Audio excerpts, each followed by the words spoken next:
Ada tak sesiapa dekat sini yang rasa dirinya sempit sangat-sangat? Dunia tidak berpihak kepada dia. Nak beli ni susah, nak beli tu susah, nak berbelanja susah. Ini adalah zikir yang diajar oleh baginda Nabi Muhammad SAW kepada seorang pemuda. Satu hari seorang pemuda berjumpa dengan baginda Nabi SAW, mengadu kepada Nabi, "Ya Rasulullah, aku ni rasa sempit sangat, miskin sangat, melarat kemiskinan aku." Maka Nabi bertanya kepada pemuda itu, "Wahai pemuda, adakah kau lupa satu zikir yang malaikat mendoakan engkau, dan sesiapa yang amalkan zikir ini, Allah akan kurniakan rezekinya yang sangat banyak. Allah akan tambah rezekinya." Maka pemuda itu diam. Maka Nabi ajarkan zikir ini kepada pemuda itu. Setelah sekian lama, Nabi Muhammad SAW bertemu dengan pemuda itu.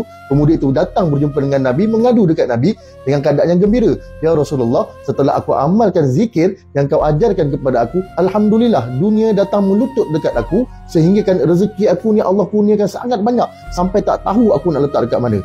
Jadi tuan-puan, jom sama-sama kita amalkan zikir ini. Waktu dia bila? Selepas solat subuh. Kita amalkan sebanyak 100 kali. Zikir ini simple saja, mudah saja, sangat-sangat senang. Sebelum tu, saya nak minta tuan-puan tolong save dan share video ini kepada semua kawan-kawan, kepada semua ahli keluarga, kepada semua umat Nabi Muhammad SAW. Mudah-mudahan sebab kita share video ini, Allah kurniakan kepada kita rezeki yang melimpah luas, insya-Allah. Jadi tuan-tuan, jom ikut saya baca.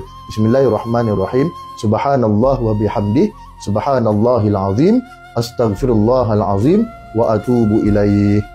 Macam mana? Dapat tak? Simple kan zikirnya? Jom sama-sama kita amalkan. Jangan lupa komen amin, save dan share video ini. Wallahu a'lam. Assalamualaikum warahmatullahi wabarakatuh.